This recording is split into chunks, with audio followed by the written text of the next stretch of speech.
Bonjour tout le monde et bienvenue à ce tout nouveau séminaire Pôle Santé. Je suis Raphaël Provost, je suis responsable des événements au Pôle Santé. Donc, c'est grâce à moi que vous recevez des courriels mille et une fois par semaine. C'est moi qui est derrière tout ça.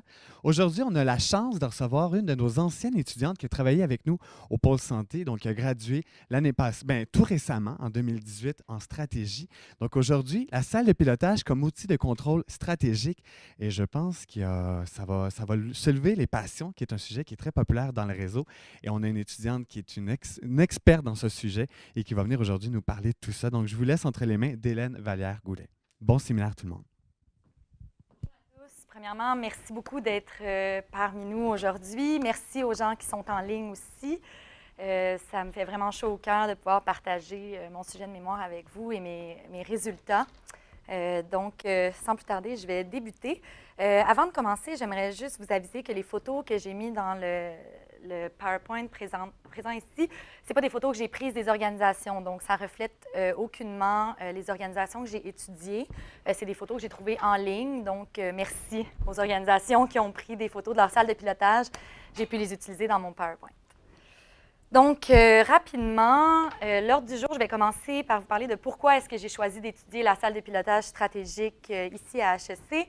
Ensuite, je vais faire un survol de ma recherche, donc la méthodologie, les terrains d'études, ce que j'ai fait concrètement avant de vous partager mes résultats. Je pense que c'est vraiment ça que les gens attendent, de savoir qu'est-ce que ça veut dire tout ça, la salle de pilotage comme outil de contrôle stratégique. Donc, je vais passer le plus de temps sur cette partie. Et je vais vous partager aussi quelques petites recommandations. C'est sûr que les gens qui utilisent la salle de pilotage dans le réseau, c'est des experts. Ils ont mis énormément de temps et d'énergie dans leur salle à la construire, à l'animer. Donc, c'est des recommandations à haut niveau pour des gens qui seraient intéressés d'utiliser cet outil de gestion. Donc, qui je suis? Donc, Raphaël l'a bien résumé. J'ai gradué tout récemment de la maîtrise en stratégie à HEC. Avant, j'ai fait 2 bacs à l'Université de Montréal en psychologie et en travail social. La santé, ça a toujours été une passion. En fait, j'ai toujours été très curieuse de savoir comment est-ce que les gens font pour gérer une organisation aussi complexe que celle de la santé. Ça a été dit maintes fois par les auteurs. Les organisations de santé et de services sociaux, c'est celles qui sont le plus complexes au monde. Il n'y a rien qui s'y compare. Donc, ça m'a toujours fascinée. Donc, c'est pourquoi je suis venue à HEC. En fait, j'avais identifié Anne Langlais, qui est une de mes co-directrices, avec Sylvain Landry, avec qui je voulais travailler. Je voulais étudier un sujet de santé, la stratégie dans la santé avec eux. Donc, j'ai eu la chance de travailler avec eux sur ce sujet de mémoire et j'ai eu la chance de travailler avec des gens dans le réseau de la santé qui étaient incroyables aussi. Ce qui m'a amenée à mon sujet. Donc, je vais vous parler rapidement de mon sujet, de mes questions, donc les technicités derrière cette recherche, mon cadre d'analyse aussi, parce que ça vient vous donner vraiment une bonne idée de pourquoi je suis arrivée à ces résultats, du terrain d'étude, parce que c'est particulier, ainsi que de ma méthodologie. Donc, avant tout, la salle de pilotage. J'imagine que la majorité des gens qui m'écoutent en ce moment savent ce que c'est. Mais pour les autres, rapidement, en fait, la salle de pilotage, c'est un outil de gestion de la performance qui provient du lead management. Son nom d'origine, c'est Obeya, en japonais, qui signifie simplement « grande pièce ». Ça vient de la culture Toyota. En fait, il l'utilisait dans les grandes organisations, les grandes manufactures pour suivre les modes de production, pour suivre la gestion stratégique de ce type d'organisation-là. Mais les salles de pilotage, les OBIA, ont été adoptées rapidement par les organisations de santé, surtout aux États-Unis. Il y en a beaucoup qui l'utilisent et maintenant à travers le Québec. J'ai retenu la citation de Sylvain et Denis sur la salle de pilotage parce qu'elle comprend vraiment tous les éléments qui définissent cet outil-là. Donc, c'est un lieu où se rencontrent, selon un ordre du jour structuré, les membres d'une organisation afin de statuer de façon dynamique sur la performance actuelle pour l'améliorer. En fait, on parle ici d'un ordre du jour structuré. Donc, on ne fait pas seulement parler des murs, parler de la performance. On vient vraiment se préparer, parler des indicateurs critiques. Ensuite, on veut trouver un plan d'action. Donc, il y a vraiment une structure à l'animation d'une salle de pilotage. On veut statuer de façon dynamique. Donc, on est debout. On est debout devant les murs. Il y a du va-et-vient, des discussions avec les gens qui animent la salle de pilotage. On parle de la performance actuelle, donc pour l'améliorer. Donc, on parle de la performance actuelle, comment est-ce que ça se passe dans l'organisation, qu'est-ce qu'il faut qu'on fasse, c'est quoi le gap, le delta, pour atteindre nos cibles futures. La salle de pilotage, en fait, elle a 4 grandes dimensions qui peuvent se résumer comme à 4 grands murs. Sur le premier mur, on retrouve la vision stratégique. Donc là, ici, je vais peut-être prendre un moment. Je vais vraiment vous parler de la salle de pilotage comme elle a été décrite dans le cadre de référence du MES et de la chaire IRIS. Donc, le premier mur, la vision à long terme, la dimension plane. La vision à long terme, donc on y retrouve la planification stratégique, la matrice de cohérence dans le système de santé. Le deuxième mur, les actions actuelles, la dimension do. Donc, on y retrouve les projets, les A3 stratégiques. Qu'est-ce qui se passe en ce moment dans l'organisation? Quels sont les grands chantiers stratégiques de l'organisation? La dimension indicateur de performance, la dimension check. Donc, tous les indicateurs de performance, on fait le suivi serré. Où est-ce qu'on en est? Est-ce qu'on est en retard? Est-ce qu'on va atteindre nos cibles? Et finalement, selon moi, la dimension la plus intéressante de la salle de pilotage stratégique, c'est vraiment la dimension réponse-action-acte, parce que c'est la différence avec les autres outils de mesure de la performance. C'est la dimension où est-ce qu'on fait un plan pour atteindre nos indicateurs. Donc là, à la dimension 3, il y en a quelques-uns qui sont dans le rouge, ça ne va pas super bien, on a peur de ne pas atteindre nos objectifs. Qu'est-ce qu'on fait maintenant? On en discute ensemble, on trouve des solutions ensemble. Donc, cette dimension, pour moi, est vraiment particulière. Donc, pourquoi est-ce qu'on étudierait la salle de pilotage stratégique dans le système de santé du Québec et selon un angle du contrôle? Donc, premièrement, peut-être que depuis que j'ai déposé, il y a des nouvelles recherches qui sont arrivées, mais quand j'ai fait ma recherche, il n'y avait pas de connaissances scientifiques sur la salle de pilotage stratégique et encore moins sous l'angle du contrôle. Donc, à savoir, comment est-ce qu'on utilise cet outil-là pour contrôler les activités de l'organisation? Et il y avait vraiment un besoin de comprendre, je pense, dans le réseau de santé québécois, depuis la loi 10, tout le monde fait affaire avec la salle de pilotage, tant stratégique, tactique que les stations visuelles. Donc, comment est-ce qu'on utilise ça? Quelles sont les bonnes pratiques? Comment est-ce qu'on l'utilise pour contrôler ce qui se passe? Donc, on a senti que c'était un sujet saillant et je crois qu'on est tous d'accord si on est ici aujourd'hui. Donc, la question de recherche qui a vraiment façonné, dans le fond, toute cette étude-là, les 2 ans d'études, 1 an sur le terrain, c'est à comprendre comment est-ce qu'on utilise la salle de pilotage stratégique à des fins de contrôle dans les établissements de santé et de services sociaux. Et après quelques temps à regarder ce qui se passait, à rencontrer les gens, on a aussi défini 3 autres questions qui ont vraiment façonné toutes mes analyses. Donc, quand tantôt je vais vous parler de mes résultats, vous allez voir, tout ça a été guidé par les questions, cette question-ci qui est vraiment la question principale, ainsi que les 3 autres questions qui sont comment est-ce que la structure de la salle de pilotage influence son utilisation comme système de contrôle, mais aussi comment est-ce que les caractéristiques de l'animation, parce que ça c'est très particulier à la salle de pilotage, comment est-ce que ces caractéristiques-là influencent son utilisation comme système de contrôle, et finalement, comment les gens qui l'animent, donc les différents acteurs stratégiques, vont venir aussi influencer son utilisation comme outil de contrôle.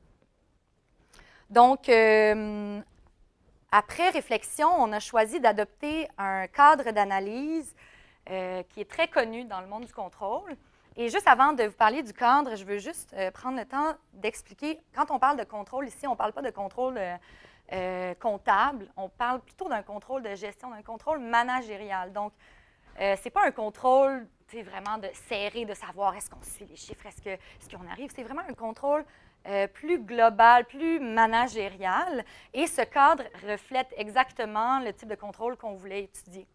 Donc, Simons, qui est un grand de ce monde des études en gestion et en contrôle, a pondu ce cadre. Et je vais prendre 2 minutes juste pour vous l'expliquer rapidement.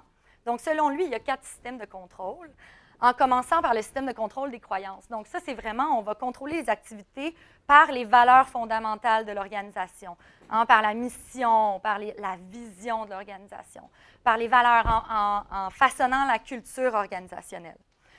Il y a aussi un système de contrôle des contraintes. Donc, on va baliser les risques. On va dire aux gens, ça, c'est les risques que vous ne pouvez pas toucher, qu'il ne faut pas, dans le fond, ça, c'est le cadre dans lequel vous pouvez innover, dans lequel vous pouvez prendre des décisions, dans lequel vous pouvez faire des choix, implanter des nouvelles activités, mais elles ne doivent pas dépasser ces frontières. Ensuite, le troisième système de contrôle, c'est le système de contrôle interactif. On va venir jouer sur les incertitudes stratégiques. Donc là, on parle beaucoup de relations avec les gens. On va partager les connaissances. Les dirigeants vont s'immiscer dans les décisions de leur manager, de leur gestionnaire. Et finalement, le système de contrôle diagnostique qui est probablement le plus populaire. Donc, on va parler de variables critiques de la performance. Donc, ça, c'est nos cibles à atteindre. Est-ce qu'on les atteint? Si on ne les atteint pas, qu'est-ce qu'on fait? Pourquoi on ne les atteint pas? On se met des objectifs. Donc, c'est souvent ce système de contrôle qu'on retrouve dans les outils de mesure de la performance parce qu'on parle de mesures concrètes de la performance. Donc, on l'a adapté, en effet, à la salle de pilotage stratégique. Donc, comme vous avez pu voir, il y a 4 systèmes de contrôle et il y avait 4 murs à notre salle de pilotage. Ça tombait bien. Donc, on a décidé de regarder, comme à travers les 3 grandes questions, comment est-ce que la structure de la salle de pilotage stratégique, comment est-ce que les caractéristiques des animations, mais aussi comment est-ce que les rôles et l'implication des acteurs stratégiques vont favoriser certains types de contrôle. Et à première vue, pour nous, c'était assez simple. On se disait, que chacune des dimensions allait se retrouver allait favoriser un type de contrôle. Mais finalement, vous allez voir, la réalité est beaucoup plus complexe, évidemment, et c'est vraiment très, très intéressant. Donc, on a choisi de faire une étude de cas. Une étude de cas, en fait, c'est qu'on va observer, on va rencontrer les gens, on va voir ce qui se passe sur le terrain. On a choisi des méthodologies aussi qui sont qualitatives. Ça me rejoignait beaucoup plus. Donc, je suis une personne qui aime rencontrer les gens, qui aime parler, qui aime analyser ce qui se passe. Donc, on a choisi des techniques qui allaient pouvoir nous donner beaucoup, beaucoup de jus. On a étudié 2 grandes organisations, donc le 6A et le 6B. Le CESA, une très grande organisation depuis la loi 10, donc depuis les grands changements, la réorganisation du réseau a subi énormément de changements. Un territoire qui couvre plus de 40 km², donc très étendu, un territoire aussi très hétérogène, a subi des grandes transformations suite à la loi 10. Et la haute direction avait de l'expérience avec la culture Lean, avec certains outils de la culture Lean, mais pas nécessairement avec la salle de pilotage stratégique. Tandis que le 6B, une organisation un peu plus petite, un territoire plus grand, mais beaucoup plus hétérogène, beaucoup moins complexe, qui dessert quand même un grand territoire, mais où est-ce qu'il y a seulement un hôpital. Et la haute direction avait déjà une salle de pilotage stratégique. Donc, quand la loi 10 est arrivée, quand le ministre Barrette a décidé d'implanter la salle de pilotage à la grandeur du réseau, la direction avait déjà de l'expérience. Donc, on est allé voir pendant 1 an les comités de direction. On a rencontré les gens, on a fait des entrevues et on a consulté aussi les documents relatifs à la salle de pilotage, tant les documents du MES, ministère de la Santé et des Services sociaux, tant les documents sur la salle de pilotage créés par les établissements. Donc, on voulait vraiment avoir une vue globale. Juste pour vous donner une idée de grandeur, il y avait plus de 450 pages de verbatim à analyser. Donc, il y en avait du contenu. Les gens avaient beaucoup de choses à dire, une 50aine de pages juste de prise de notes pendant les observations des comités de direction. Donc, il y avait beaucoup, beaucoup de jus. C'était très riche et j'espère que je vais pouvoir vous le démontrer aujourd'hui. Donc, la partie la plus intéressante, les résultats de la recherche. En fait, les résultats, je les ai séparés en 2 grandes catégories. D'abord, je vais répondre aux questions de recherche, donc à ma grande question et à mes 3 sous-questions. Mais ce qu'on s'est rendu compte, c'est que nos résultats allaient bien au-delà de ces grandes questions-là. Donc, on est arrivé à 5 grands constats. Des constats qui ne touchent pas juste ce qu'on voulait observer à la base, mais plutôt des constats qui émanent de ce que les gens nous ont partagé, de ce qu'on a pu observer pendant les comités de direction. Donc, ceux qui ont déjà fait affaire avec une salle de pilotage stratégique, vous le savez, là, il y a vraiment là, une culture, il y a quelque chose qui ressort de ça. Ce n'est pas juste un outil, ce n'est pas des feuilles qu'on se partage entre nous, c'est vraiment c'est particulier. Donc, pour répondre à ma grande question de recherche qui était comment est-ce que la salle de pilotage stratégique est utilisée à des fins de contrôle? Bien d'abord, est-ce qu'elle est utilisée pour faire du contrôle? Oui. Je le rappelle, ce n'est pas un contrôle négatif, ce n'est pas un contrôle dur, c'est un contrôle nécessaire peut-être. C'est un contrôle, en fait, managérial. Il faut que la haute direction soit capable de savoir ce qui se passe dans son organisation et de réagir selon ce qui se passe, selon les besoins, doit prendre des décisions. Donc, on parle de ce type de contrôle. Et ce qui a émané vraiment des résultats, c'est que les systèmes de contrôle qui étaient les plus présents lors des animations de la salle de pilotage stratégique, c'était les systèmes de contrôle diagnostique et interactif. Et ça, c'est cohérent avec la littérature, en fait. Un système de mesure de la performance, on veut mesurer la performance, donc un système de contrôle diagnostique. Puis, la salle de pilotage, donc, il y a beaucoup d'interactions avec les gens se parlent, on prépare l'animation, ensuite on fait un suivi. Pendant l'animation, tout le monde peut collaborer, contribuer aux discussions. Donc, ça va de soi, le système interactif était aussi sollicité. Mais, tout de même, le système des contrôles des croyances est présent. On n'oublie pas que sur le premier mur de la salle de pilotage, on affiche la vision stratégique. Ce n'est pas tout le monde qui l'affiche de la même manière, ce pourquoi l'intensité est un petit peu moins élevée. Et le système des contraintes, donc quand on parle de projets, donc s'il y a des projets obligatoires, des projets prioritaires dans l'organisation, les A3 qu'on suit souvent à toutes les animations, ça fait en sorte qu'on n'a pas le choix, il faut agir dans ces balises-là. Ce pourquoi le système de contrôle des contraintes était aussi sollicité. Pour y aller un petit peu plus en détail, en fait, quand on regardait la structure de la salle de pilotage, c'était vraiment plus au niveau du système diagnostique parce qu'on retrouvait des éléments de système diagnostique sur chacun des murs. Aussi, le système des contraintes était très présent, on le retrouvait sur le mur 1 et le mur 2. Le système diagnostique, vraiment, le mur 1, on retrouve la matrice de cohérence, donc on fait le suivi de tous les indicateurs de performance. Mur 2, les projets, donc on fait le suivi de ces projets-là. Quand on fait du suivi, on veut diagnostiquer, est-ce qu'il y a un problème? Est-ce qu'il y a quelque chose qui ne va pas? Est-ce qu'on va atteindre nos cibles?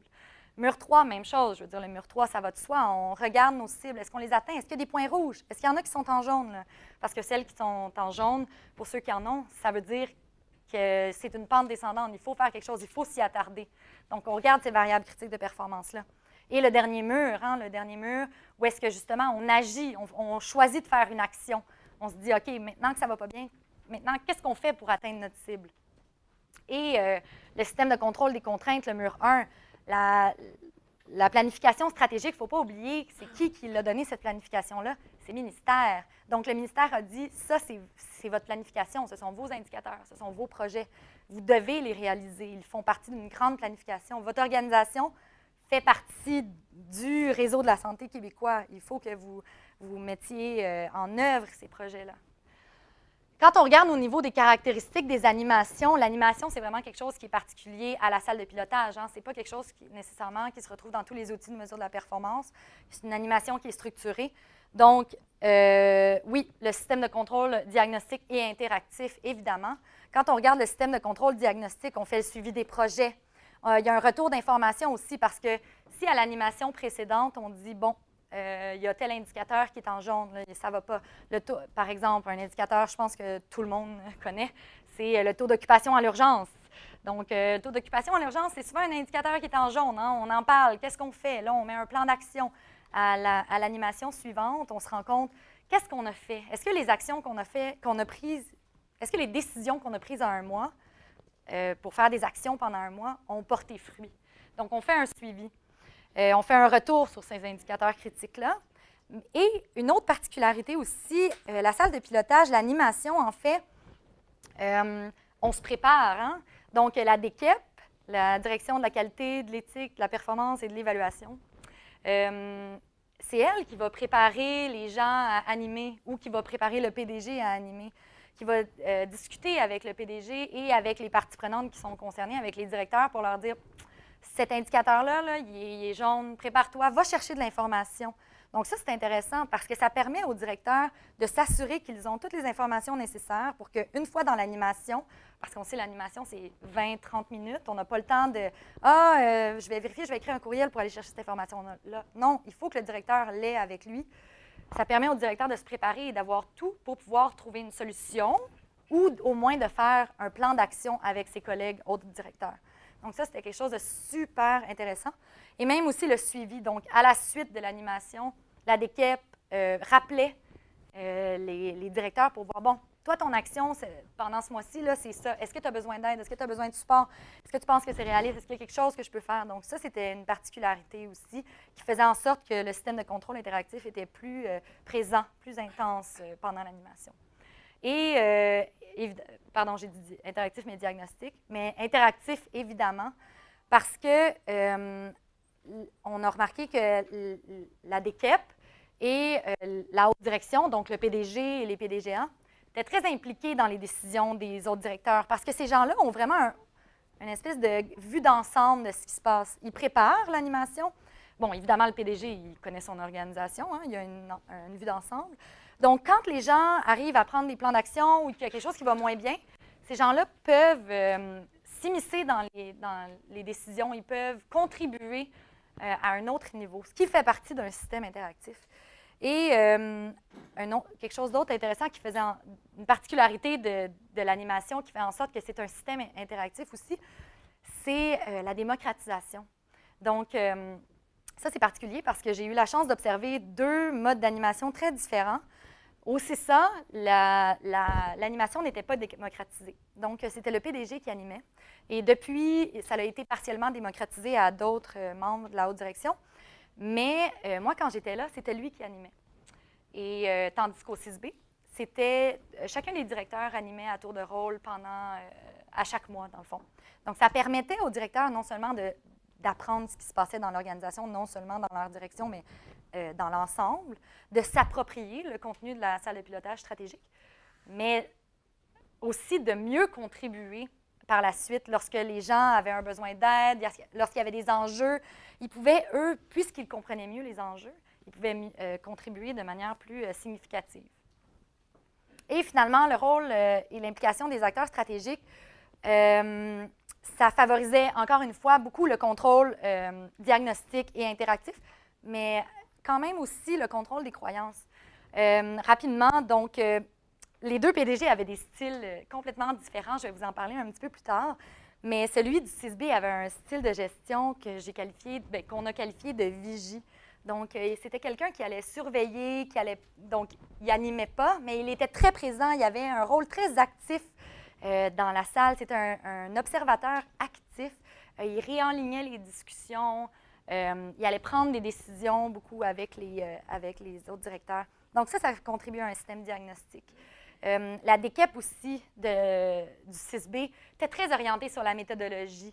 Donc, elle allait vraiment regarder, OK, qu'est-ce qu'on fait avec ce mur-là? Comment est-ce qu'on peut l'améliorer, ce mur-là? Qu'est-ce qu'on peut changer? Qu'est-ce qu'on peut changer à l'animation? Donc, est-ce qu'on devrait changer la disposition? Ils ont essayé, je pense, 4 fois des murs 4, donc réponse-action différents pour voir lequel allait mieux fitter les besoins des directeurs pendant l'animation. C'était très intéressant. Et évidemment, le ministère est très présent dans les établissements. Hein. On le sent surtout depuis la loi 10, depuis qu'ils ont enlevé complètement un palier de gestion. Le ministre est derrière, si on peut dire ça comme ça, les PDG. Donc, il est en constante discussion avec eux et il fait un suivi très serré des indicateurs des établissements parce que ces indicateurs-là viennent du ministère. Donc, lui, il a une vue d'ensemble sur ce qui se passe dans le réseau et il peut agir. Donc, ça contribue à un système et diagnostique, mais aussi interactif.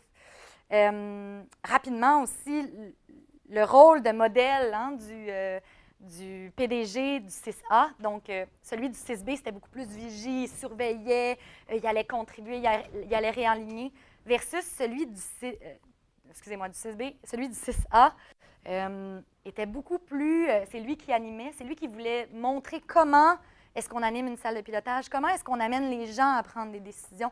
Donc, il laissait beaucoup ses directeurs discuter, collaborer entre eux et lui, il les réalignait vers, OK, bon, là maintenant, on doit trouver une solution, qu'est-ce qu'on fait?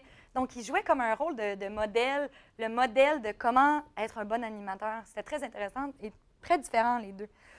La DKEP aussi du 6A était beaucoup plus orientée vers le sens. Donc, cette salle de pilotage-là, elle a un sens. Comment est-ce qu'on va amener les directeurs à être plus transparents, à vouloir partager qui ont des difficultés, à vouloir dire j'ai besoin de ressources, j'ai besoin d'aide, je n'atteins pas ma cible. C'est quelque chose qui est peut-être pas gagné d'avance dans le réseau de la santé, mais la DKEP du CISA se penchait beaucoup sur cette question-là. Et évidemment aussi, le MES, comme par exemple, tantôt, je vous parlais de l'indicateur des salles d'urgence. Le MES était très présent et allait partager des priorités qu'on a appelées momentanées au PDG. Donc, il allait appeler les PDG, discuter avec eux et allait dire, cette semaine, là, je veux des résultats sur tel indicateur ou tel projet. Il faut que tu m'arrives avec des réponses. Ce qui faisait en sorte que même si les DKEP et les directeurs et, dans le fond, les comités de direction avaient un plan, avaient des projets à long terme qu'ils voulaient observer pendant l'animation, il fallait qu'ils discutent de ces priorités momentanées-là parce que c'était le ministère qui avait demandé des réponses. Donc ça faisait en sorte qu'ils réalignaient les discussions durant les animations. Et je vous ai parlé aussi que les rôles et l'implication des acteurs, ça favorisait un système de contrôle des croyances parce qu'en fait, ce qu'on s'est rendu compte, c'est qu'il y avait comme deux types de directeurs. Les directeurs qui étaient en charge de direction clinique et les directeurs en charge de direction administrative. Et dans la salle de pilotage stratégique, c'est énormément des indicateurs ou des projets qui sont en lien avec les priorités des hôpitaux. Donc, les priorités cliniques. Donc, ces directeurs-là étaient imputables de beaucoup de dossiers, étaient très présents durant les animations. Et ce qui faisait en sorte qu'on ramenait beaucoup les discussions autour de la mission de l'organisation. Les missions sont souvent cliniques, peut-être au détriment même des missions plus sociales. Et les directeurs administratifs, eux, jouaient plus un rôle de support. Donc, ils étaient là pour dire, OK, bien, tu as besoin de ressources, voici telle ressource qu'on a. Voici, tu as besoin de budget, le directeur des ressources financières. Donc, on a du budget ou on n'en a pas pour tel projet. Ce qui faisait aussi en sorte que, bon, le système de contrôle des contraintes, quand on parle, voici ton budget, voici tes ressources, il était quand même sollicité par les différents rôles. Donc, ça, c'était mes quatre grandes réponses à mes questions de recherche. Mais au-delà de ces questions-là, en fait, ce qu'on s'est rendu compte, c'est que dans la littérature, quand les 4 leviers de contrôle sont sollicités, comme on a pu le voir, donc la salle de pilotage stratégique, c'est beaucoup plus complexe qu'on le pense et les 4 leviers de contrôle sont là de manière simultanée pendant l'animation. Ça favorise des tensions, des tensions qui sont saines, des tensions positives d'une part. Donc, le fait d'avoir le système de contrôle des croyances, donc de parler des valeurs, de parler de la culture organisationnelle, de parler de la mission. Quand par exemple, je me rappelle, le PDG du 6A, les gens essayaient de prendre des décisions, c'était plus difficile. Et il ramenait, il disait, il faut penser qu'on fait tout ça pour les patients. Il faut penser qu'on fait tout ça là, pour les gens qui sont malades, les gens qu'on dessert sur le territoire. Donc là, on vient vraiment ramener, dans le fond, le travail qu'on fait vers la mission. Ce qui fait en sorte que c'est vraiment, les gens, ils sentent, les acteurs du réseau, c'est des gens qui sont passionnés, c'est des vocations incroyables, des gens qui ont une vocation incroyable, excusez-moi. Et ça fait en sorte que ça vient chercher leur motivation intrinsèque. Ça fait aussi en sorte qu'il y a un grand partage d'apprentissage. Donc, on parle de système de contrôle des valeurs et le système de contrôle interactif. Donc, on va favoriser les apprentissages. On va parler, bon, moi, j'ai fait ça dans ma direction, puis ça a marché. Je pourrais t'aider si tu veux. Je vois que tu rencontres une difficulté. J'ai peut-être une solution. Il y a beaucoup de partage d'apprentissage, partage d'informations, ce qui favorise aussi la créativité. Mais il y a aussi des tensions négatives. Pas négatives dans le sens comme c'est pas bon, c'est un autre type de tension. En fait, quand on parle du système de contrôle des contraintes, donc les balises organisationnelles, et diagnostic, donc on fait le suivi serré des indicateurs, on parle d'une motivation qui est extrinsèque. Donc ça, c'est les indicateurs du ministère ou les indicateurs de l'organisation, nos projets. Il faut qu'on les atteigne. C'est une motivation qui est extrinsèque. On le sent, il faut qu'on réalise ces projets-là. On parle aussi de le fait que les cibles sont précises. Donc, il faut qu'on atteigne cette cible-là dans tel nombre de mois. Qu'est-ce qu'on fait? On parle de contrôle des comportements aussi. Donc, quand quand il y a un système de contrôle interactif où est-ce que les gens collaborent entre pas interactif, excusez-moi, diagnostic, où est-ce que les gens collaborent pour trouver des solutions aux cibles, pour atteindre les cibles, on va contrôler les comportements. Et les limites sont très claires. Hein? Donc, ça, c'est ton projet. C'est le ministère qui demande qu'on réalise ce projet-là. Donc, il faut le réaliser. On ne peut pas dire qu'on ne le fait pas. Donc, ça, c'est nos limites. Donc, à la lumière de ces grandes conclusions, on est arrivé aussi à d'autres constats. Comme je vous mentionnais, ça va au-delà des questions qu'on s'est posées. On s'est rendu compte qu'il y avait une richesse à toutes ces pages d'analyse. Donc, le premier constat, c'est vraiment que le choix du contenu et les caractéristiques de l'animation de la salle de pilotage vont influencer la mise en œuvre des 4 leviers de contrôle. Donc, évidemment, comme on a pu le voir depuis les dernières minutes, mais favorisant beaucoup le contrôle diagnostique et interactif. Donc, quand on parle du contenu, je ne sais pas si vous avez eu la chance de voir des salles de pilotage, mais moi, celle que j'ai vue était très différente. Donc, celle du 6A, où est-ce qu'on a vraiment fait un choix, un travail de priorisation. On a choisi ce qu'on allait mettre sur les murs. Le mur 1, on voit les grandes assises stratégiques de l'organisation qui prend tout un mur. Donc, on le voit là même à l'autre bout de la pièce. Je peux lire quelles sont les valeurs organisationnelles, quelle est la mission, quelle est la vision d'organisation. Tandis qu'au 6B, sur le premier mur, on retrouve la matrice en X, la matrice de cohérence. Donc, c'est beaucoup plus axé sur le suivi des indicateurs. Donc, qu'est-ce qu'il faut faire tactiquement? Donc, ça, quand on fait ce type de choix-là, on influence aussi comment on va animer notre salle. Parce que c'est plus difficile, s'il n'y a pas les valeurs écrites en gros sur un mur, de se référer à ces valeurs-là. Et les caractéristiques de l'animation. Donc, tantôt, je vous parlais, le 6A, ce n'était pas démocratisé. C'était le PDG qui animait. Versus le 6B, c'était les directeurs qui animaient. Donc, le fait d'animer, on s'approprie le contenu, comme je vous expliquais. Donc, ça fait en sorte que ça favorise un contrôle parce que c'est plus seulement le PDG qui connaît tout ce qui se passe. Maintenant, c'est tout le monde. C'est des connaissances partagées. Donc, ça, c'était vraiment très, très, très intéressant. C'est notre premier constat. Le deuxième constat, c'est que le poids des enjeux qui sont liés aux activités des hôpitaux sont très présentes dans la salle de pilotage stratégique. Ce qu'on s'est rendu compte, c'est que c'était presque tout le temps de ça qu'on parlait, parce que c'est souvent ça qui est saillant. C'est non seulement ça qui est saillant pour les gens du comité de direction, mais c'est aussi ça qui est saillant dans les médias. Donc, dans les médias, on va nous parler, les hôpitaux, là, le temps d'attente à l'urgence, on va vous faire une belle liste. Voici, imaginez la pression que ça met sur les établissements. Donc, les établissements, après ça, ils se disent, hey, nous, moi, je suis derrière de liste, là, il faut que ça avance, il faut qu'on trouve des solutions, il faut qu'on remonte. Donc, ça fait en sorte qu'on utilise vraiment la salle de pilotage comme un système diagnostique. Mais on s'est aussi rendu compte à travers tout ça, donc je vous dis, le poids des enjeux liés aux hôpitaux, aux activités cliniques est très présent et très, très lourd, excusez-moi. Mais l'intégration des médecins à utiliser de tels outils, c'est pas gagné d'avance. Ce qu'on s'est rendu compte, toutes les observations que je suis allée, je pourrais les compter sur les doigts d'une main, celles où est-ce que le DSP était présent. Le DSP, c'est le directeur du service professionnel. C'est le directeur qui chapeaute les médecins. Donc, si le principal concerné, celui qui est imputable de la majorité de ces dossiers-là cliniques, n'est pas là pour discuter des enjeux, pour prendre des décisions, ce que ça fait en sorte, c'est qu'on peut bien en discuter, mais on va remettre à plus tard la décision, on va peut-être prendre plus de temps à établir un plan d'action, parce que même si son adjoint est là, la décision souvent lui revient. Et souvent aussi, ce qu'on se rendait compte, c'est que c'est sûr que dans la formation médicale, on met beaucoup l'accent sur les activités cliniques. Donc, quand on parle d'activités administratives, comme l'animation d'une salle de pilotage, c'est sûr que c'est très administratif dans un sens. Hein?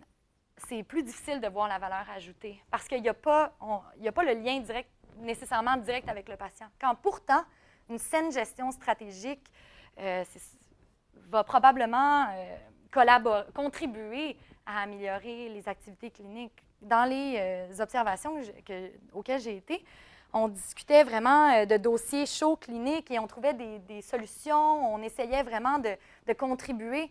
Donc, en bout de ligne, c'est peut-être pas direct, mais j'imagine que tous ces efforts-là vont contribuer à l'amélioration des activités cliniques. Et ce qu'on s'est rendu compte aussi, c'est que les différentes parties prenantes, les intérêts des parties prenantes ne sont pas nécessairement mis de l'avant de la même façon. Donc là, je viens de vous parler des dossiers cliniques. Donc le DSI, le directeur des services professionnels, directeur des soins infirmiers et le DSP, celui des médecins, sont presque imputables de tous les dossiers. Donc, ils vont demander de l'aide aux directeurs qui sont administratifs, à savoir est-ce qu'on a les ressources, est-ce qu'on a le budget. Mais les directeurs qui ont des dossiers cliniques, mais peut-être moins en lien avec l'hôpital, comme par exemple le directeur de santé publique, les directeurs de santé mentale. Ces gens-là ont des dossiers importants, des projets importants, mais qui sont peut-être moins saillants. Donc, on s'est rendu compte que c'était moins souvent discuté dans les animations. Et que ces directeurs-là, même s'ils peuvent contribuer, ils ont des dossiers importants, ce n'était pas nécessairement ce qui ressortait le plus. Et encore moins ce qui ressortait quand le ministère demandait d'aller chercher des informations sur des dossiers très pertinents, parce que souvent, c'était beaucoup plus lié à l'hôpital, ces dossiers-là. Troisième constat, ce qu'on s'est rendu compte, bon, évidemment, on a eu la chance d'étudier deux organisations assez différentes, c'est que la taille et la complexité des organisations va grandement influencer comment est-ce qu'on utilise l'outil la salle de pilotage comme outil de contrôle. C'est sûr que dans une organisation aussi complexe que le 6A, aussi grande, c'est peut-être plus difficile de savoir tout ce qui se passe dans toutes les directions en détail. La population est très hétérogène, les activités aussi le sont. Il y a énormément de centres de soins très différents, c'est éparpillé sur un grand territoire. Donc, le fait que le PDG animait, lui, il a vraiment une vue d'ensemble. Peut-être que ça aurait pu expliquer pourquoi ça a pris plus de temps avant de démocratiser l'animation. Parce que pour un directeur d'une direction administrative, par exemple, c'est peut-être moins évident d'avoir une vue d'ensemble sur quelque chose d'aussi gros puis complexe, versus le 6B, qui était une organisation beaucoup plus homogène, hein, comme je discutais tantôt, sur un territoire qui n'a pas très changé après la loi 10. Hein. Les gens, en plus, avaient de l'expérience avec la salle de pilotage. Donc, c'était peut-être plus facile de démocratiser parce qu'on connaît l'organisation et elle est moins complexe, elle est moins grande, les besoins sont moins hétérogènes qu'au 6A. Donc, la taille et la complexité peuvent influencer comment est-ce qu'on utilise cet outil-là. Quatrième constat, ce qu'on s'est rendu compte, comme je vous disais, les deux PDG avaient des styles de gestion très différents et c'était vraiment impressionnant à voir comment est-ce que le style de gestion d'une personne peut influencer comment on utilise un tel outil. En fait, il y avait trois grandes composantes au style de gestion qui ont particulièrement influencé. D'abord, le PDG choisit énormément le contenu des murs. Le PDG du 6A s'est vraiment assis avec la DKEP et a vraiment fait un tri de ce qui devait être sur les murs.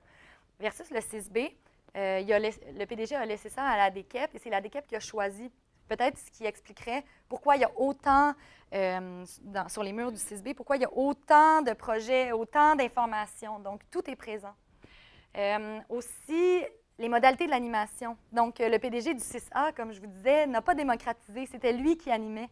Tandis que celui du 6B a démocratisé. Il a laissé ça à tout le monde. Donc, ça aussi, ça influence comment on utilise l'outil. Et quelque chose de vraiment intéressant, ce qu'on s'est rendu compte, c'est qu'on aurait pu penser que parce qu'on démocratise une animation, on remet le contrôle dans les mains de celui qui anime. Mais pas nécessairement, pas du tout en fait. Le PDG du 6B, donc celui qui a démocratisé l'animation, était très en contrôle des activités et était très en contrôle de l'animation.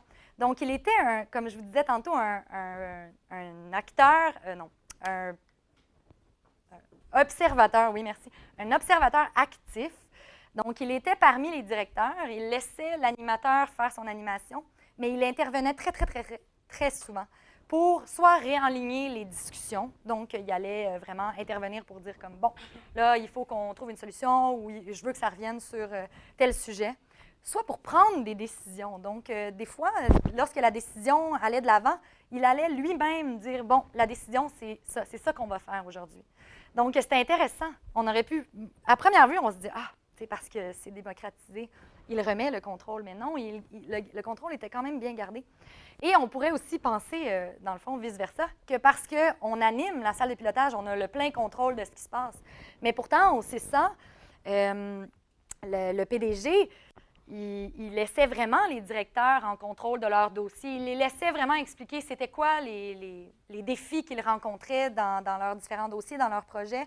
Et il laissait vraiment les gens discuter entre eux pour trouver des solutions, pour trouver des plans d'action. Lui, il était vraiment plus là pour dire comme, bon, là, on s'éloigne ou, OK, bon, peut-être qu'on a besoin d'être un peu plus transparent pour trouver des meilleurs plans d'action. Il ramenait les discussions. Donc, c'était deux styles complètement différents et peut-être un des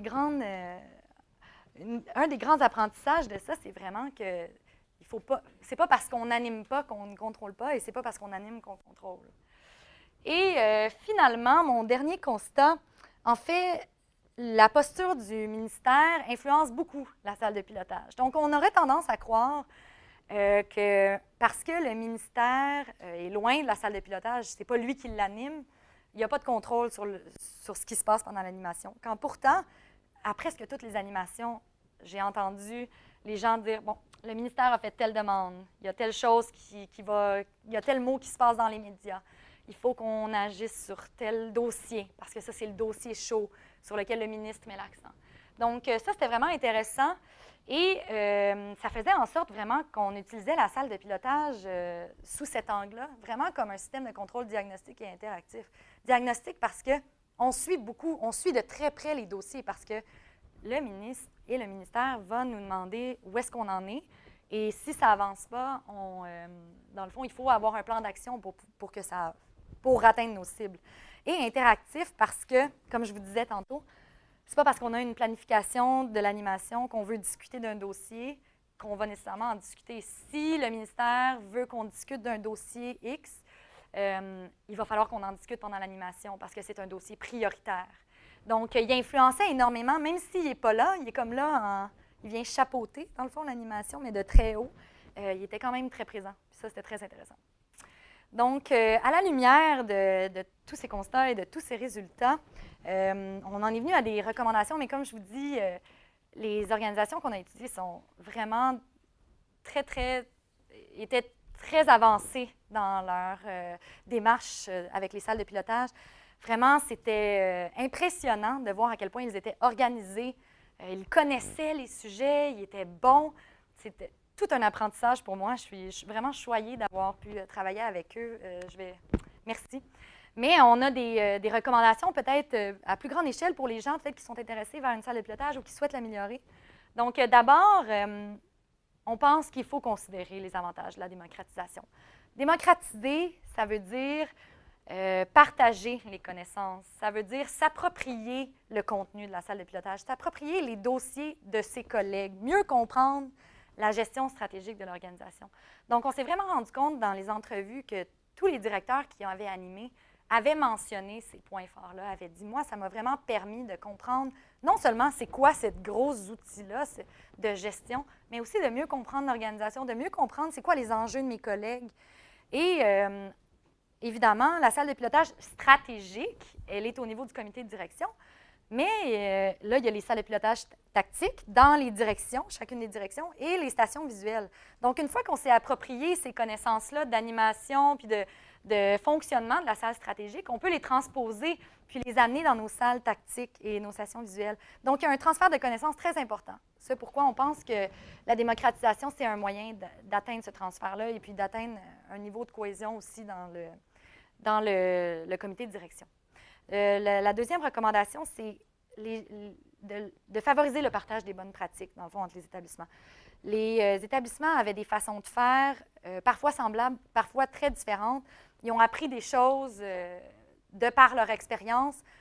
Il faut que ces connaissances-là soient partagées inter-établissements. On est un grand réseau, on dessert les mêmes gens, on dessert des gens qui sont vulnérables, qui ont besoin de soins, qui ont besoin de services.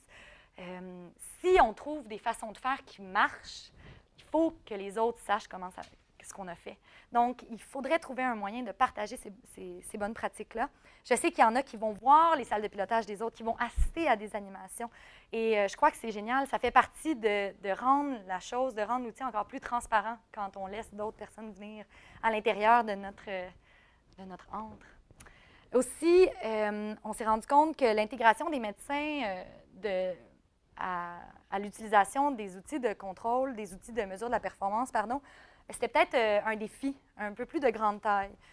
Dans la littérature, on n'est pas les premiers à le dire, même la littérature sur le système de santé québécois, c'est un défi, mais il faut continuer à mettre ça de l'avant. Les DSP, les directeurs des services professionnels, donc ceux qui chapeautent les médecins, je les ai rencontrés 2 fois. Et il y a eu une grande différence entre la première et la deuxième entrevue. La première entrevue, je sentais que c'est quoi ça, la salle de pilotage? Je ne suis pas certaine, j'y vais pas. Tandis que la deuxième fois, je sentais qu'il y avait un peu plus d'ouverture. Ah, je trouve ça intéressant, je l'amène dans ma direction. J'en ai une, moi, avec ma direction, avec mes directeurs, mes co-directeurs dans la direction des services professionnels. Donc, il y a une ouverture, mais c'est sûr que les médecins ont des besoins particuliers, hein, des contraintes de temps. Leurs activités sont cliniques, ils sont pressés. Il faut peut-être qu'il y ait de l'adaptation à ce niveau-là. Il faut que la salle de pilotage s'inscrive dans les besoins des médecins pour qu'ils l'utilisent et qu'ils voient la valeur ajoutée.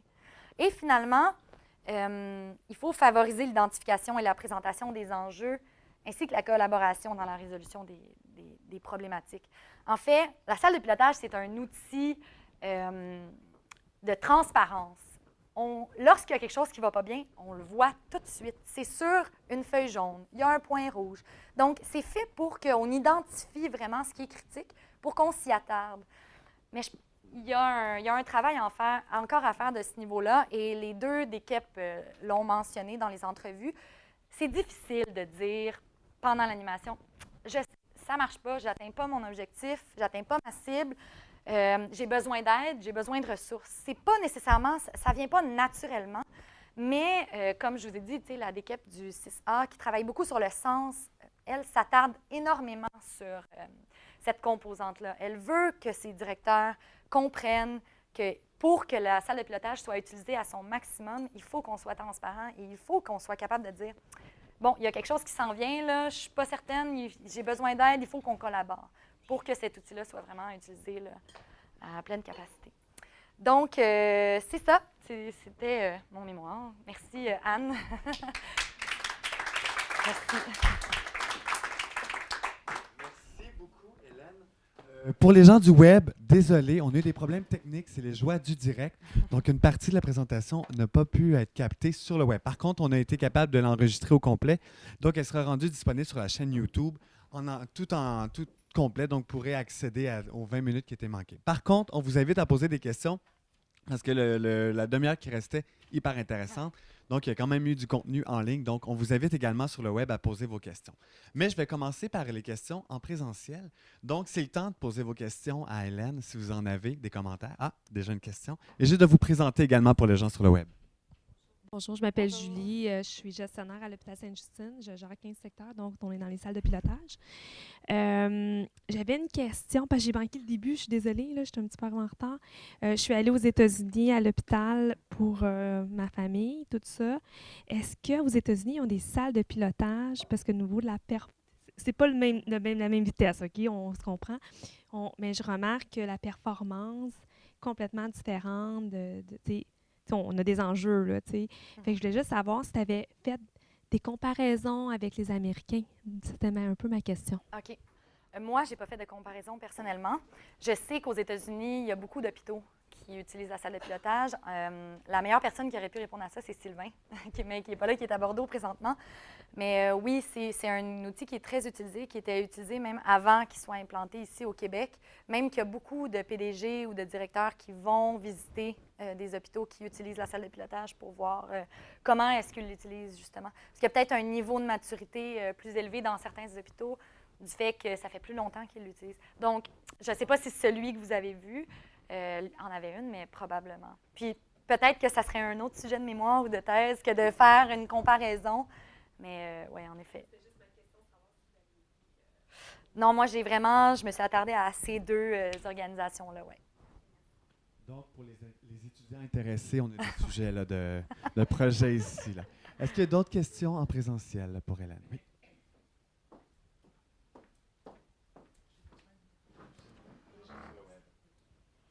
Oui, bonjour, c'est Suzanne Asher. J'étudie à l'ENAP avec Jean-Louis Denis. Alors, vous avez mentionné que parfois dans les départements, les différents départements avaient leur propre salle de pilotage. Est-ce que c'est encouragé ou est-ce que c'est essentiel de les répliquer ou c'est seulement la demande du ministère de la loi 10, c'est vraiment d'avoir une salle de pilotage centrale? OK. En fait, oui aux deux. Donc, les deux, le ministère a demandé à ce qu'il y ait des salles de pilotage tactique dans les directions. Là, est-ce que c'est essentiel? Je vais vous parler selon ce que je crois. En fait, la salle de pilotage stratégique, elle va vraiment être à son plein potentiel, je crois, lorsque toutes les salles de pilotage tactique et les stations visuelles vont être mises en place, parce que ça permet un retour d'information beaucoup plus important. Donc, lorsqu'une direction, lorsqu'un un indicateur stratégique ou un projet stratégique qui est en rouge ou qui présente des résultats qui s'éloignent de la cible, on peut l'amener dans les directions qui sont imputables et même l'amener dans les stations visuelles, vraiment au niveau du plancher des équipes là, opérationnelles. Donc, si vous voulez mon avis, je pense que ça va être encore plus intéressant de voir à quel point ces outils-là font vraiment un retour d'information. On parle d'une... là, je pense que... Je pense que Sylvain pourrait encore mieux répondre à cette question, mais il y a vraiment une idée de cascade et d'escalade d'informations. Donc, la cascade, dans le sens que ce qui se passe au niveau stratégique, on peut le descendre jusqu'en bas aux gens vraiment qui sont sur les étages avec les patients. Et on peut aussi remonter l'information. Donc, il y a quelque chose, il y a une innovation ou il y a quelque chose qui va moins bien, il y a des besoins. On peut ramener cette information-là jusqu'à la salle stratégique. Je pense qu'en bout de ligne, ça va permettre tant aux gens en haut et en bas d'être encore plus près l'un de l'autre, que l'information soit vraiment partagée par tout le monde.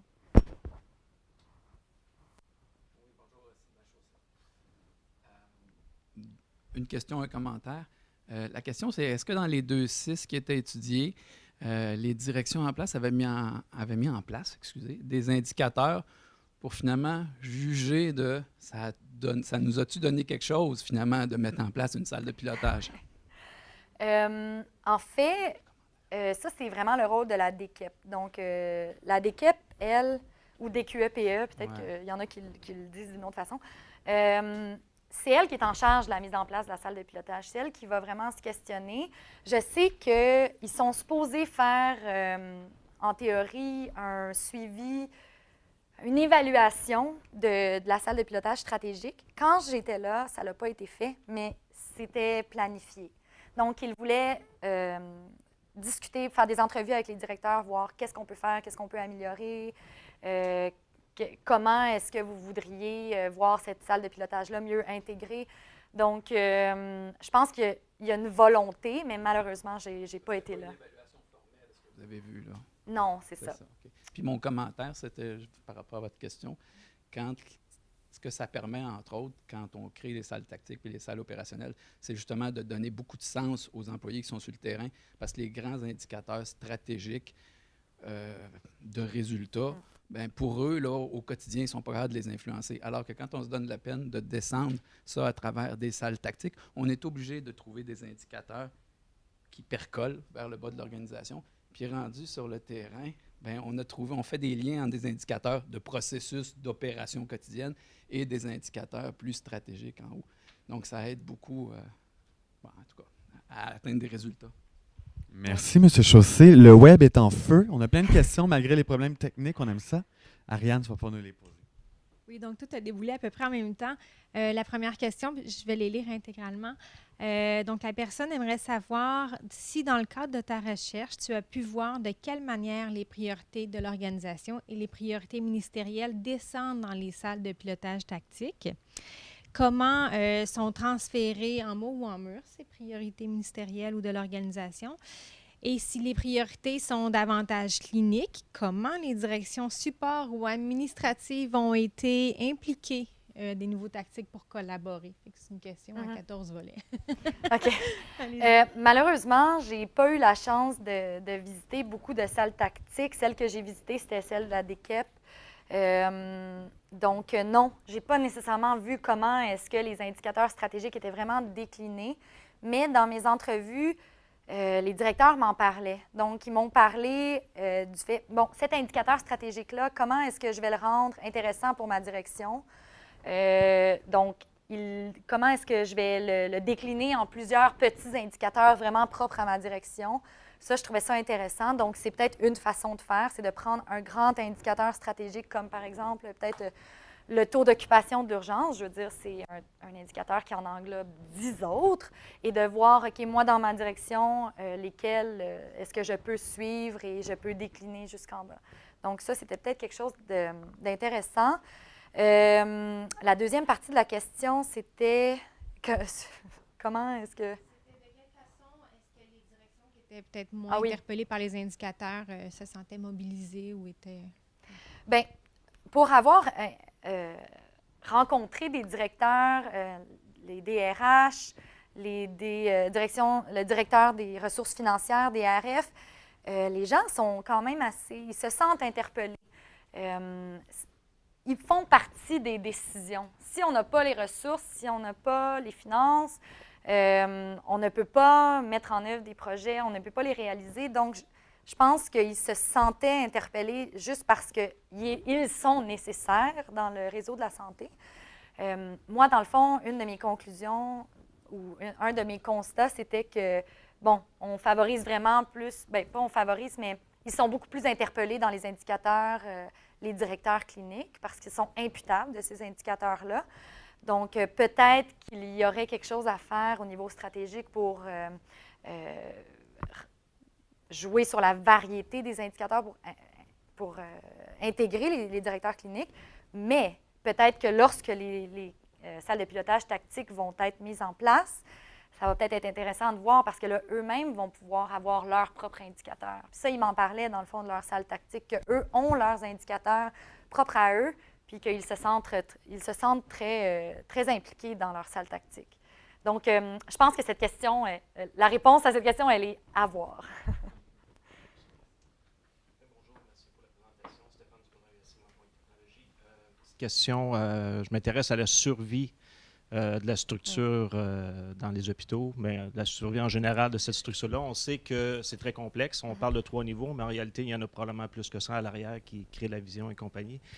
En bout de ligne, ce que ça fait, cette structure-là, c'est que ça change une culture. Puis une culture, ça peut prendre de 10 à 15 années à vraiment changer pour vraiment que cette technique-là soit intégrée.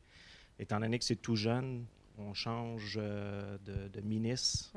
On sait que, bon, on a des contraintes. Vous dites qu'il y a des médecins qui ont peut-être un petit peu de pushback. Puis j'imagine que ce n'est pas les seuls parce que souvent, on a des gens avec beaucoup d'expérience puis un background assez élevé. Comment est-ce qu'on s'assure, comment est-ce que les hôpitaux s'assurent comment ils sont coachés pour garder cette technique-là en vie assez longtemps pour que ça devienne une culture? OK, je vais commencer par expliquer d'abord que la salle de pilotage, c'est la DKEP, comme j'avais dit tantôt, qui s'en charge. Donc, c'est elle qui est vraiment, qui met beaucoup d'énergie et de temps à mettre en vie cette salle de pilotage-là. Donc, ça part énormément des gens de la DKEP. Et là, je ne vais pas parler pour tous les établissements de santé du Québec, mais pour les 2 que j'ai observés, les gens de la DKEP étaient très, très, très engagés dans les salles de pilotage. Ils la connaissaient, ils voyaient la valeur ajoutée. Ils se questionnaient aussi beaucoup sur comment l'améliorer, comment la rendre encore plus utile pour les membres de l'organisation. Donc, je pense que si on garde cet engouement-là de la DKEP, ça va favoriser, c'est sûr, la pérennité de la salle de pilotage. Une autre chose aussi d'intéressant, c'est que les directeurs voyaient la valeur ajoutée quand même aussi de l'animation. Parce que, comme on l'a dit tantôt, c'est 20 minutes, 20 à 30 minutes. Bon, des fois, ça dépasse, là, mais les gens voient qu'on peut parler des enjeux très saillants, rapidement, faire des plans d'action, faire un suivi.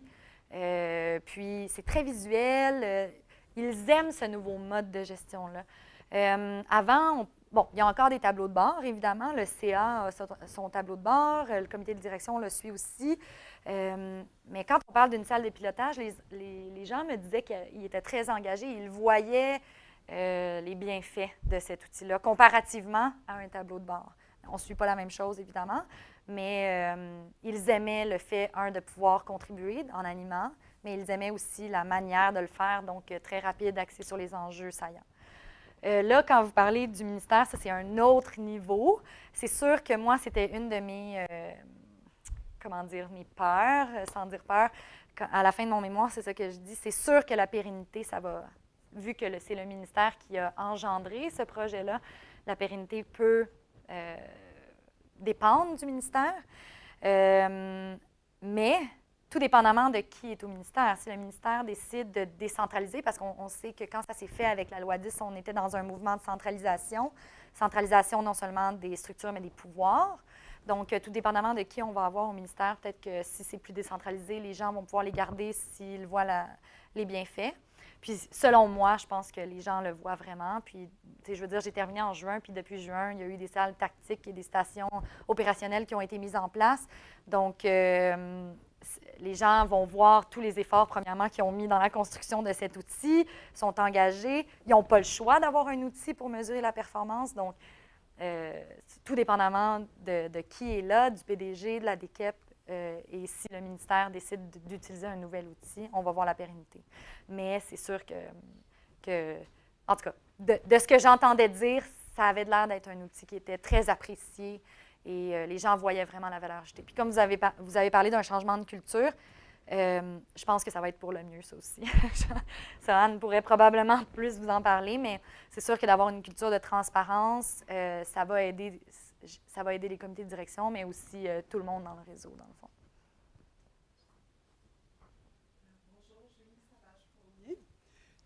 J'aimerais savoir, est-ce que vous avez observé comment la salle de pilotage est utilisée en dehors des périodes formelles d'animation et qui y a accès?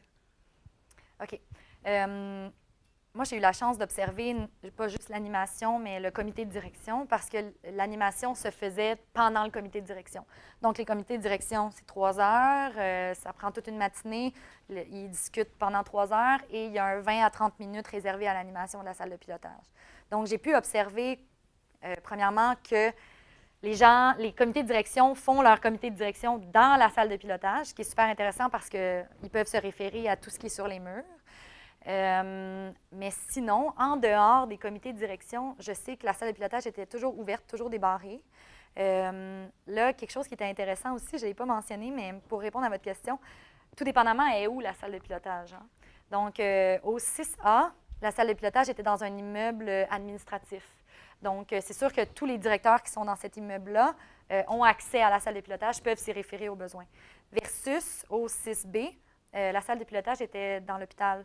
Donc là, tout dépendamment aussi, encore une fois, si elle était ouverte en tout temps ou barrée, parce qu'elle était dans une aile administrative, mais elle est au cœur des activités quand même cliniques de l'organisation. Donc là, s'il y a des gens qui sont curieux, ces gens-là pouvaient probablement aller voir la salle de pilotage, peut-être en faisant une coupe de passe politique pour demander permission.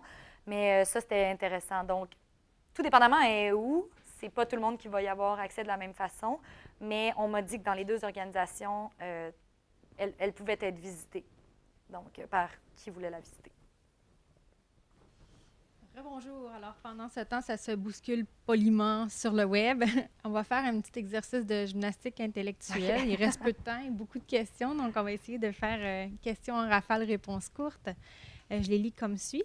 Donc, la première question, la personne demande, à votre avis, est-ce que les actions des plus petits pas possibles sont suffisamment orientées par une analyse en profondeur des causes et des causes potentielles et des écarts de performance avant d'être écrits sur le mur action et mise en œuvre?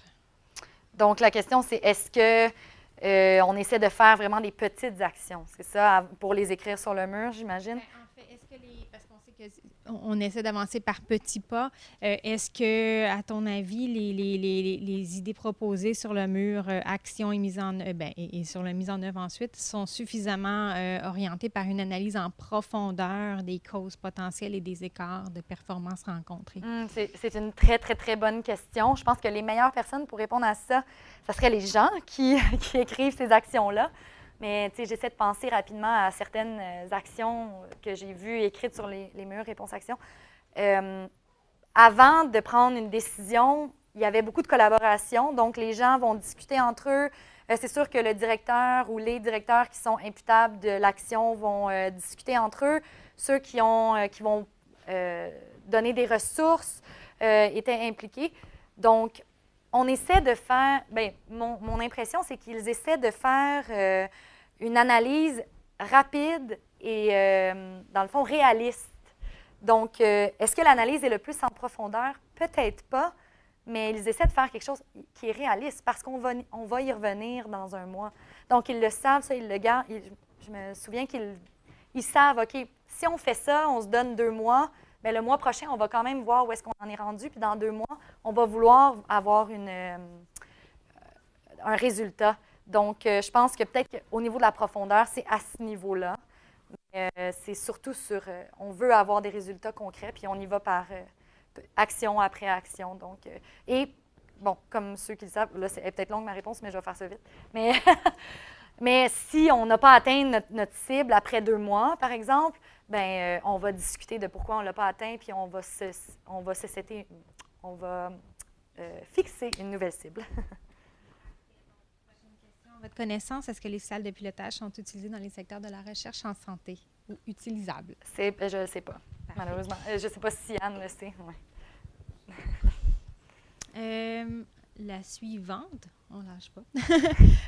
Pourrions-nous utiliser le même modèle sur 4 murs pour une salle tactique ou opérationnelle, comme des stations visuelles? Et pourriez-vous donner des exemples, deuxième partie de question, d'intégration des médecins dans l'utilisation des outils de performance, à part pour les durées moyennes de séjour? C'est une très, très, très bonne question. Je pense que les meilleures personnes pour répondre à ça, ce seraient les gens qui écrivent ces actions-là. Mais j'essaie de penser rapidement à certaines actions que j'ai vues écrites sur les murs réponse-action. Avant de prendre une décision, il y avait beaucoup de collaboration. Donc, les gens vont discuter entre eux. C'est sûr que le directeur ou les directeurs qui sont imputables de l'action vont discuter entre eux. Ceux qui vont donner des ressources étaient impliqués. Donc, on essaie de faire, mon impression, c'est qu'ils essaient de faire une analyse rapide et, dans le fond, réaliste. Donc, est-ce que l'analyse est le plus en profondeur? Peut-être pas, mais ils essaient de faire quelque chose qui est réaliste parce qu'on va y revenir dans un mois. Donc, ils le savent, ça, ils le gardent. Je me souviens qu'ils savent, OK, si on fait ça, on se donne 2 mois, bien, le mois prochain, on va quand même voir où est-ce qu'on en est rendu, puis dans 2 mois, on va vouloir avoir un résultat. Donc, je pense que peut-être qu'au niveau de la profondeur, c'est à ce niveau-là. C'est surtout sur, on veut avoir des résultats concrets, puis on y va par action après action. Donc, et, bon, comme ceux qui le savent, là, c'est peut-être longue ma réponse, mais je vais faire ça vite. Mais si on n'a pas atteint notre cible après 2 mois, par exemple, bien, on va discuter de pourquoi on ne l'a pas atteint, puis on va fixer une nouvelle cible. À votre connaissance, est-ce que les salles de pilotage sont utilisées dans les secteurs de la recherche en santé ou utilisables? Je ne sais pas, malheureusement. Je ne sais pas si Anne le sait. Ouais. La suivante, on ne lâche pas.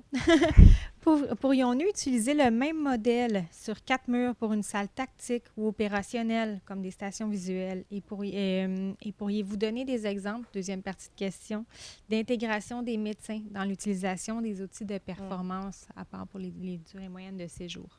Est-ce qu'on peut faire une salle tactique sur 4 murs? Je crois que oui. Évidemment, la salle tactique, en fait, c'est comme une salle de pilotage stratégique, mais très adaptée à la direction. Donc, en effet, on va retrouver, en tout cas selon ce que je crois, parce que je ne les ai pas observés, mais ce que j'ai lu peut-être et ce que j'ai entendu, c'est qu'on va retrouver les mêmes dimensions, mais adaptées à cette direction-là. Donc, je dirais que oui. Une station visuelle, là, par exemple, on dit station visuelle parce que c'est quelque chose d'un petit peu plus, pas simple, mais résumé et concis. Donc, c'est souvent peut-être un demi-mur ou un poster, quelque chose de simple à suivre, parce que là, c'est les gens, on n'a pas nécessairement une demi-heure par X nombre de temps. T'sais, on essaie aussi les stations visuelles, je pense que les gens essaient de faire ça plus souvent. Donc, si ce n'est pas tous les jours, c'est peut-être tous les 2 jours ou toutes les semaines. Donc, on essaie de passer vraiment c'est quoi là, qu'on a besoin de faire concrètement. C'est plus concret. Ensuite, des exemples d'intégration des médecins. C'est sûr que la littérature est très riche là-dedans et moi, je pense que j'en dis une couple dans mon mémoire. Mais ce qu'on se rendait compte, c'est ça. Puis, comme je disais tantôt, c'est sûr que d'adapter peut-être la salle de pilotage, non seulement à l'horaire, mais à la façon de penser d'un médecin, ça pourrait aider. Et peut-être aussi, ce que j'ai entendu d'un des 2 d'équipe, c'était que les jeunes médecins, eux, il y a peut-être une formation qui se fait au niveau de l'utilisation des outils de performance. Donc, dès leur jeune âge ou dès l'entrée dans la pratique, ils savent qu'ils vont devoir utiliser ces outils-là pour contrôler ce qui se passe ou pour suivre ce qui se passe dans leurs activités. Donc, il y a peut-être un partage d'informations ou une influence à faire, un travail à faire. Un des équipes me disait qu'il voulait utiliser, il y avait un médecin qui avait suivi une formation en Suisse sur la culture lean, puis qu'il voyait tellement de potentiel et qu'il voulait l'utiliser comme modèle. Donc, je pense que ça, c'est génial comme approche. Mais ouais, d'avoir quelqu'un, un père, c'est sûr que les médecins ont une réalité clinique très différente. Bon, tout le monde dans le réseau de la santé a une réalité clinique différente, mais eux, ils ont une réalité, ils sont beaucoup. Puis, il y a peut-être un travail de père à faire, selon ce qu'on est arrivé dans les conclusions. Parfait. Il restait 3 excellentes questions. 2 d'entre elles, je vais les inviter à nous écrire, puis te transmettre les questions pour que tu puisses y répondre. Ils ont de la chance. Je vais utiliser la 3e question un peu en guise de conclusion. La personne demande, est-ce que la recherche a été diffusée aux organisations? Est-ce que le document a été diffusé? Sinon, est-ce qu'il y a des activités de partage ou de diffusion ou juste de partage sur les salles de pilotage qui sont prévues éventuellement? Je pense que, OK, je vais commencer par la fin. Je pense qu'au niveau du partage de connaissances sur les salles de pilotage, le pôle santé est comme l'épicentre des connaissances. Il y a eu l'année passée, il y a eu un colloque sur les salles de pilotage. Sylvain a écrit, avec M. Lagacé, a écrit un article sur les salles de pilotage au Québec. Donc, je pense que pour les gens qui sont très curieux, probablement que sur le site du pôle santé, il y a beaucoup d'informations. Mon mémoire, en fait, il y a 330 pages, donc j'essaie de créer une version courte, d'écrire un article, quelque chose qui va être facile à digérer avec les conclusions, mais évidemment, il est partagé aux organisations qui ont contribué parce que, je veux dire, ils font partie, tout ça, ça leur revient à eux et à mes directeurs, ça a été partagé, c'est sûr. Puis s'il y en a qui sont intéressés, je veux dire, il est disponible en ligne, donc, bon. Si vous êtes courageux. Vous pouvez aussi m'écrire, puis si vous avez des questions très particulières, je peux vous référer à certaines parties du mémoire parce que, comme je vous dis, il est très long. Puis s'il y en a qui cherchent une lecture de chevet, bien, il est là. Je voulais juste dire ça, que c'est disponible. Le mémoire est disponible, c'est public, tout le monde peut en avoir accès. Je pense que vous allez sur la bibliothèque d'HEC et puis vous le retrouvez.